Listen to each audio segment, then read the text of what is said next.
Greetings, salutations, respect, and love. I am Scott, and you, my dear friend, have wandered onto the Prog Corner, the #2 Prog Rock channel on all of YouTube. Since you guys didn't like it when I said I was the #1 channel on YouTube, so maybe that'll sit a little bit better in your porridge, boys and girls. But today, I'm going to make a case that Prog Rock is alive and well. In fact, it will never die. It's the one genre you can count on that will stand the test of time. I guarantee you 100 years from now, we are going to be talking about prog rock and the prog rock artists that we love. To wit, people were talking about how rock and roll is dead, right? Well, guess what, boys and girls? The new Ghost album is #1 on the Billboard charts. Yes, it is. Not a midweek chart, not a rock chart, the actual top 200 Billboard album chart. The new Ghost album, Skeleton, is at #1, which is just amazing because, you know, they're not really a prog band, but they've got plenty of prog baked into their DNA. Absolutely they do. So congratulations to Sweden's Ghost for securing that top spot. It's been a long, long time since we've had an album at the top of the album charts that I actually like and I can actually sing its praises. But today I'm going to be spotlighting 12 albums that, for a variety of reasons, for whatever reason, I'm not going to review. I didn't get around to reviewing, and all of these came out in 2025, thus proving that our beloved genre is alive and well. There's so much great music out there that I can barely keep up, man. It's insane. And yeah, your boy is a little lazy, so, you know, it is rough for me to review every album that comes across my desk, and you know how I do with album reviews, man. I don't just, yeah, it was a good record, I like it, I'll give it an 8. You know, I actually get under the hood, I kick the tires. You know, I try to analyze and break down what's going on, you know, as far as, you know, song structure and music theory. You know how I do. And that's a lot of work, man. That's a lot of work. On average, I probably put in 12 to 15 hours on an album review, listening to the album, you know, analyzing it, writing my thoughts down, really trying to figure it out, doing the thumbnail, you know, all that stuff. I figure about 15 hours on an album review, and you guys aren't watching album reviews. You're just not. It's incredible. I just reviewed the new Nuova Era, and I called it, you know, the best thing I've heard this year, and it did great. If I would have tagged that as album review, new album by Nuova Era, it would have gotten 200 views. So, you know, you got to keep the clickbaity titles going and stuff like that, even though we're 2 weeks away from clickbait week. And here's a few that I'm not going to talk about, and I'm not going to review this year. A couple Italian things. Actually, there's like 3 Italian records that I've heard this year that I really like, but I'm not reviewing. Limite Acqua Sicure, Evelyn's Dust. What's the other one I just had off the top of my head? The Wilson Project. We talked about Ghost. Congratulations, Ghost. I'm not reviewing it. Imaginarium, Siege, Clive Nolan's band, ProgRock.com Essentials release, fantastic. Nova Cascades got a new one. Yucca and Chrono Ship, I was crying about them and how Cherry Red just completely ignored your boy, so I'm going to completely ignore their releases. Great Wide Nothing, brand new album. They never contacted me. They never sent it to me. It's not that, you know, my feelings aren't hurt or anything. It's just I love that band. They're a great band. You know, a lot of times I don't review albums because I've had them on the show, like either on the Sunday show or a standalone interview. And Jacob Roberge, his latest album, he fell prey to that. Because a lot of times I'll have a guest on. It's like, do I need to do a second episode about this same artist? You know, sometimes I do, sometimes I don't. There's a new Deaf Heaven out. That's real good. Not going to be reviewing it. Coheed and Cambria. Lux Terminus. Yeah, they really want me to review that. I'll give it another listen. Squid, didn't get around to reviewing it. The Levers, fantastic record. Cheat the Prophet. Black Country New Road. Yeah, we'll talk about them. Yeah, we'll talk about them. In fact, we're going to talk about them first. Here's 12 albums that I'm not going to review, but I probably should. And I'm starting with Black Country New Road, their third album, Forever How Long. As you guys know, the first 2 albums I absolutely adored. I thought they were both 10 out of 10 records, and I'm like, oh man, this is my new favorite band. Life is great. And then Isaac Wood quits the band.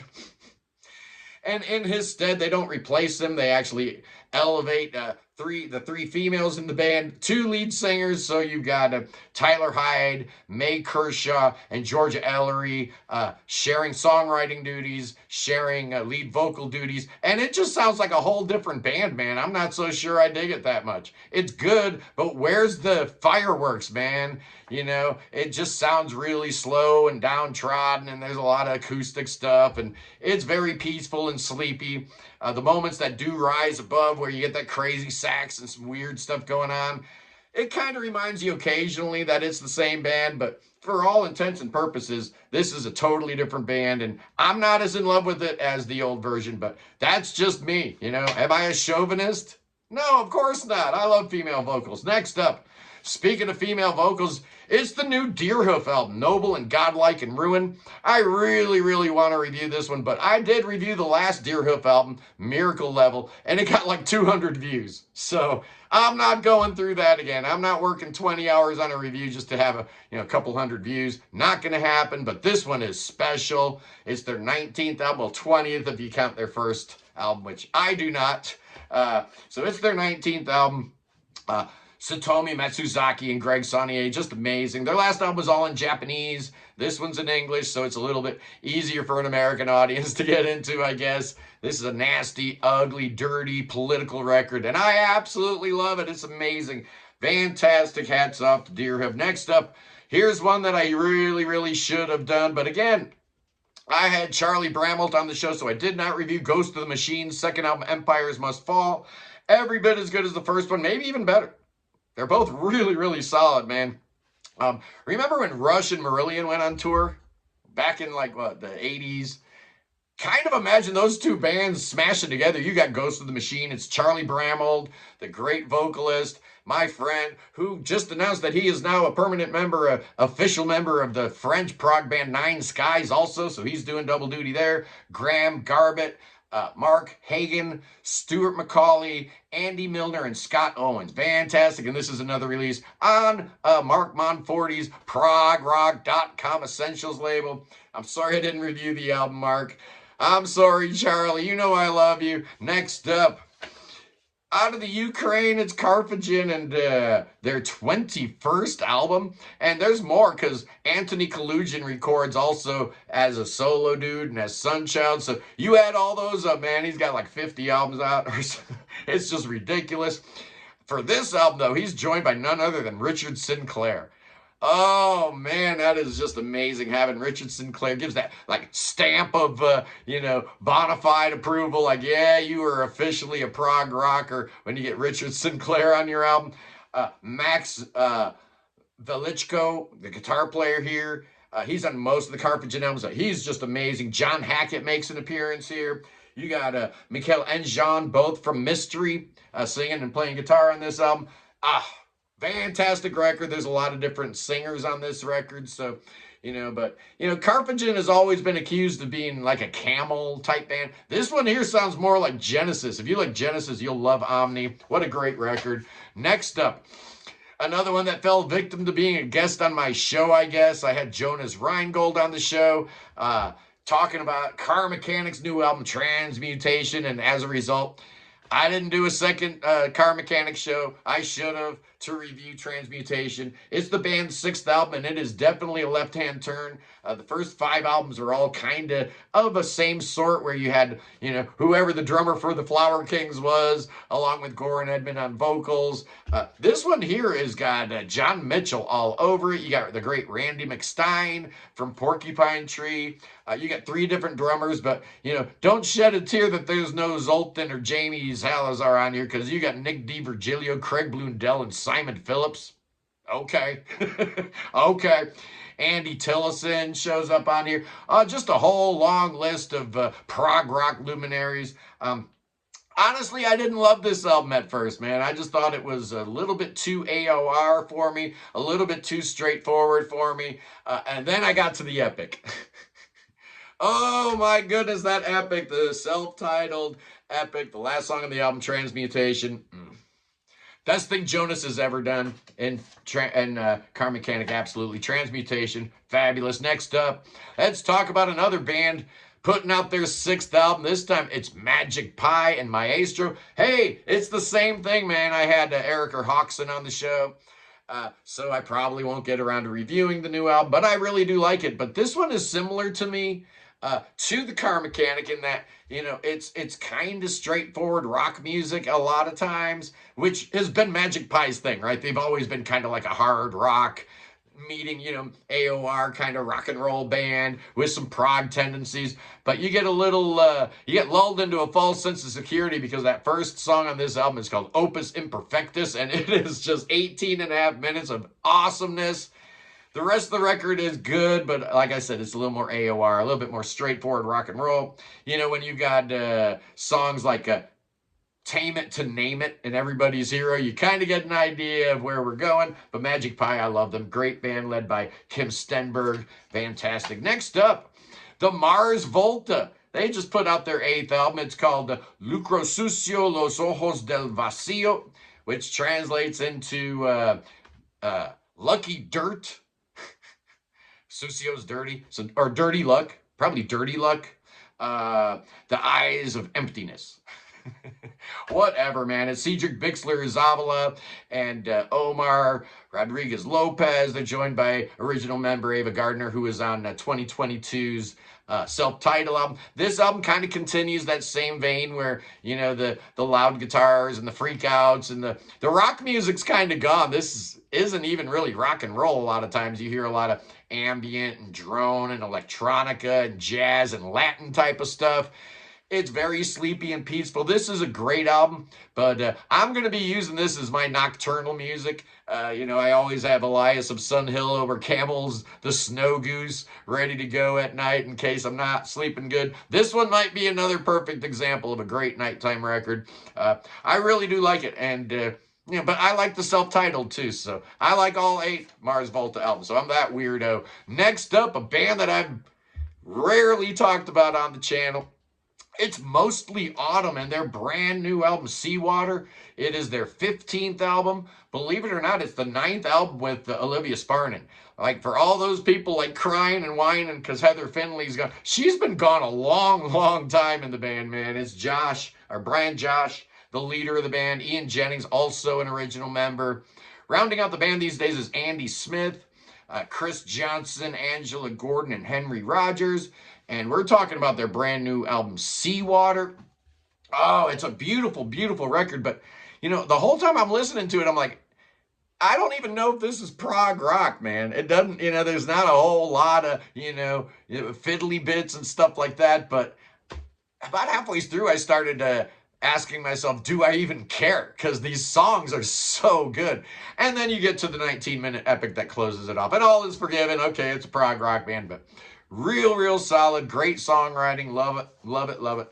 Next up, here's one that just totally slipped right by me. I should have reviewed this one. My bad. This one totally got away from me, but it's the new Motorpsycho. I love Motorpsycho, man. Those guys are amazing, and believe it or not, this is their 28th album. Wow. They have been busy boys. It's Brett Sather and Hans Magnus Ryan. The drummer's gone. Long-serving drummer Thomas Jameer no longer in the band, so they utilize a guy from Canaan. He's in a new band called Full Earth. It's Ingvald Vasbo. And I went on his social medias just to kind of see who this cat was. Oh my goodness, he's amazing. And this album's great. This album's great. Their last 2 albums are yay and nay, and I say nay to both of them. I don't like straightforward, like, you know, normal sounding Motorpsycho. I want Motorpsycho to sound like psychos, right? I want them to just be weird and out there with all the different time signatures and all the different influences, and this album's fantastic. They're back to the prog rock, even though they're down to a 2-piece, as evidenced by the album cover. Goofy looking album cover, if I do say so myself, but I love this album. It's fantastic. Next up, let's go to Greece and Naxatras 5. Obviously, their 5th album. These guys are awesome, man. Last time we heard from them was Naxatras 4, and they had gone from a 3-piece to a 4-piece, adding keyboard player Pantelis Kargas to the mix, and that just kind of made them like a prog band. Because their first 3 albums, it was guitar, bass, and drums with some vocals. Cool stuff, but adding that keyboard player took it to the whole next level, and this is the best thing they've ever done. It's John Delius on guitar, John Vaganas on bass, and Kostas Charizanis on drums. If you like Ozric Tentacles or Hawkwind or even Pink Floyd, you're going to love Naxatras. Fantastic band. I love it. So good. I got a couple more here for you, boys and girls. Next up, on the Charisma label, I hate not reviewing an album that comes on Charisma, but I might have to take a pass on Oak, The Third Sleep. This is their 4th album. This is the band that the dude Caliganaut, Ole Michael Bjorndal, originally was on. He was on their first 2 albums, but this album here is called The Third Sleep, and it Simon Valdel Johansson, Stefan Evinden, Oystein Sutheltet, and on drums you've got Sigbjorn Reikvam. Yeah, my Norwegian is not getting any better at all. If you like Riverside, like late era Riverside or Porcupine Tree, or, bands like that ply in that modern sounding prog, you might like this. And then, I really liked it, even though dudes like got that weird croaking tenor, like, you're so used to hearing, those, like high tenors. This guy's here he's not a tenor, he's like a baritone, my bad. He's got that low croaking voice going on. And then he busts out some death growls, and I actually don't hate it. It's actually kind of good when the death growls show up. Listen to the album, you'll see what I mean. Finally, another victim of being a guest on my show and me not doing an album review as a result. It's Dominic Sanderson and his 2nd album, Blazing Revelations. This one has been blazing its way through the prog community. Everybody's been loving this, talking about this guy. He's a young cat from Wakefield in the UK, wherever that is, I have no idea. But his first album was just dynamite. But this one here is even better, man. It's only 4 songs. All of them are long. All of them are cool. Very Vandergraaf Generator indebted, but there's plenty of King Crimson and Genesis and Lil Marillion. And you hear all these different influences thrown in. It's just a prog stew of all the greatness, man. You got the mellotron is dominant throughout here. Of course, the drum and the bass. And you get sax and flute and a little violin. Just an amazing album, man. And a great, great album cover. And a cool guy. He was an awesome guest. I really liked having him on the show. Anyway, boys and girls, there's some proof right there. There's some proof for you. Put that in your pipe and smoke it. There's proof right there that prog rock is not dead. It's not going to die anytime soon. It's alive and well, thanks to artists like those that we just talked about. And thanks to you guys for listening to YouTube episodes like this one here, and buying the records, right? Going to the shows, buying the records, being a fan, being a consumer, doing the right thing, and actually plunking down your hard-earned money on physical product. Pre-recorded music is the most important thing in the entire world, and that's why I have this channel right here. So if you enjoy the content, please consider subscribing. Doesn't cost you not 1 penny, boys and girls. And if you really like it, you know what to do. You can become a member of the Prog Corner for as little as $1.99 a month. Man, you got $2 lying around. It's probably underneath your sofa cushions, all right? Just dig down there. You'll find 8 quarters. Give it to me, and everybody's happy. Anyway, boys and girls, I love you. Peace in the Middle East. Free the Ukraine. Free Tibet. Free your mind. Free Willie. Free beer, and God save King Chucky. Save that king. King Chucky needs your saving. Oh, yes, he does. Bring him to America. Oh, Chucky, we need you over here. Things ain't going so good here in America. We need a real king to sort this whole thing out, man. Oh, yeah, we're going to pray for you, King Chucky. Oh, we're going to pray for you. We got thoughts and prayers. Oh, yeah, I got a good prayer circle going for you right now, big boy. And Billy Bob's got a little present for you. Billy Bob says if you're in America, you're going to have to dance with some rattlesnakes. Oh, no, the rattlesnakes are going to get you, Chucky. Absolutely, they will. I love you guys. I'll see you Sunday when we've got the Rocking Horse Music Club. And I might have a special guest. I might have a special episode Saturday. Okay, I do have a special episode Saturday. We're going to be talking to Nad Sylvan. Oh, we're going to be talking to Nat on Saturday and then Sunday, Rocking Horse Music Club. I love you guys. I'll see you then. Peace.